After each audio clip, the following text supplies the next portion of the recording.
definition.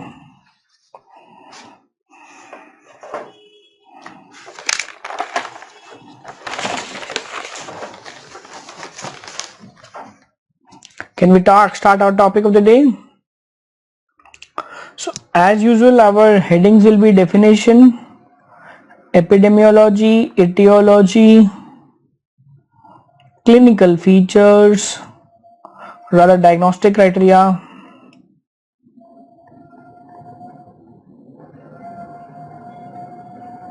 comorbidities,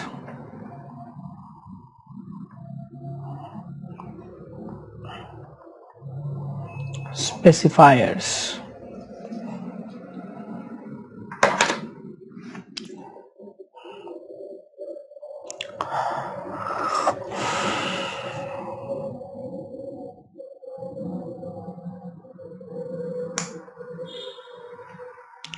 Perplexed effect can be seen, but I have not read it in the book. Devashish, parietal cortex may be more affected. I'm not very sure about it because what I have read is temporal cortex, but as perceptual-motor skills are more affected, maybe parietal cortex. Maybe you're right. Poverty of content of thought is a terminology used in fish. Poverty of content of thought, where the thought content is insufficient to explain the idea in the mind of the patient. Alright, can we write? So these are the headings. I am writing the headings so that if I forget the headings, you can remind me.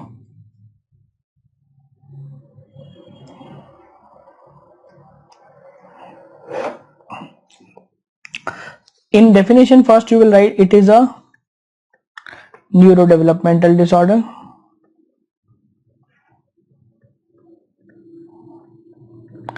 If you start your answer with the definition, it's impressive. Produced by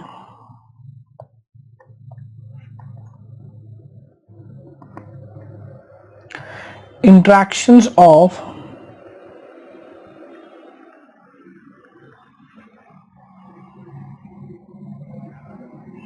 I didn't get your question, Shamini.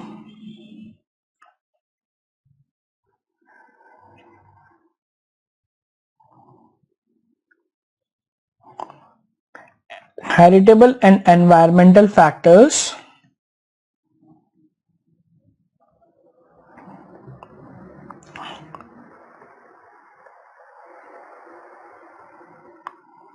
that influence the brain's ability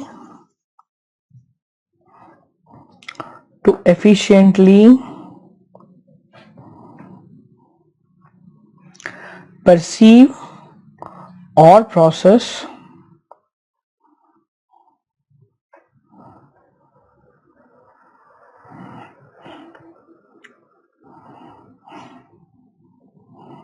verbal and non-verbal information. Please remember, like in autism, here also it is verbal and non-verbal. Okay, brain's ability to efficiently perceive or process either reading difficulty, writing difficulty, expressing difficulty, mathematical difficulty, etc., etc.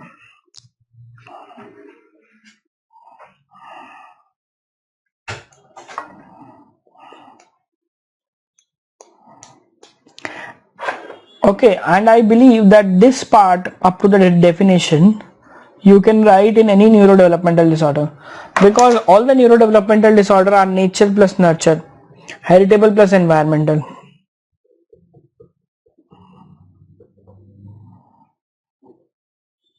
Shamini, parietal and temporal both I have read. I have not read specifically parietal. Maybe you have read it elsewhere, but what I have read is more of temporal lobe involvement.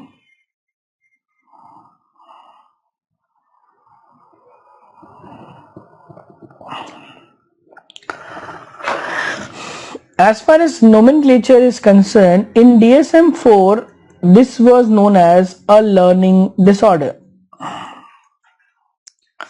in which there were subtypes of learning disorder. Subtypes: reading disorder, mathematics disorder,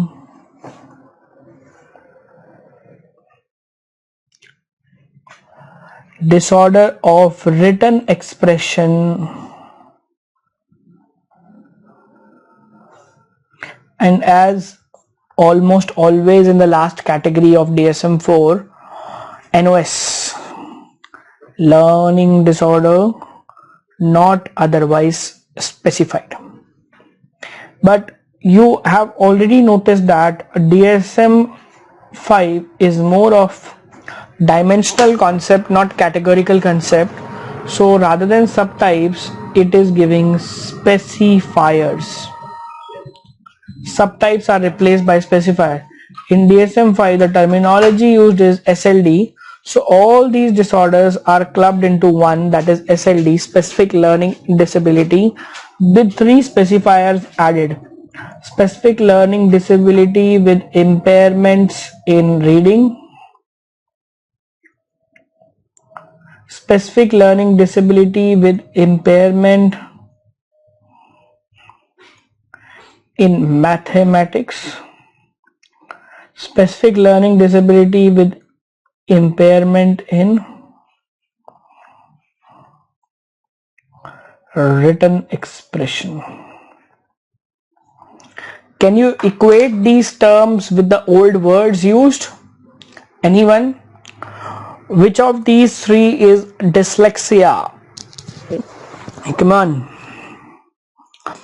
Which of these 3 is dyslexia? 1, 2 or 3?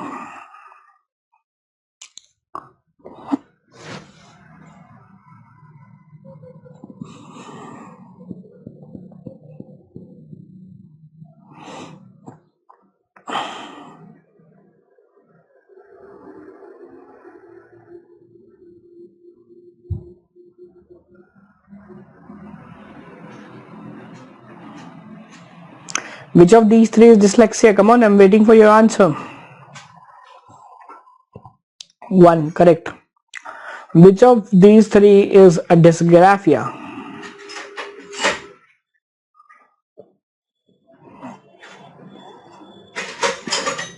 One, 2 or 3?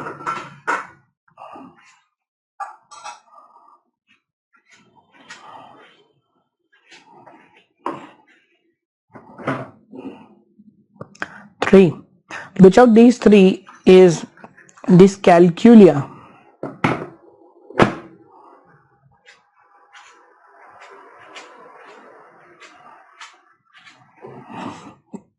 Do you understand?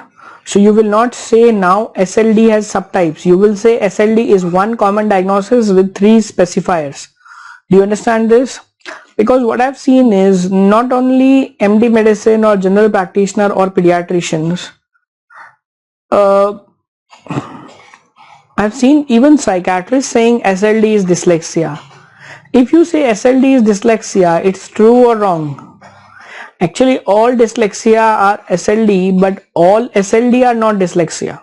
You understand this? SLD is not equal to dyslexia, because dyslexia is this, dyscalculia is this, dysgraphia is this. I have seen even this thing some students are not knowing. Have you seen someone frankly telling he's a dyslexic child without even knowing which SLD subtypes or specifier he is? I hope you students know this. Coming to the epidemiology, even I was surprised when I was reading it yesterday. I thought it is 5 to 7%, but Kaplan says it affects 10% of youth, that is children and adolescents. Don't you think it is too much? 10% of the youth is affected by SLD. Actually, SLD doesn't impair that much of your functioning as much as ID does. So I've seen people with SLD, they become doctors. I've seen people with SLD, they become engineers, scientists. So although there's an impairment in written expression, calculation or reading, but people sometimes achieve academic heights decently. So that's why this disorder doesn't come into clinical attention unless it is very severe in the childhood.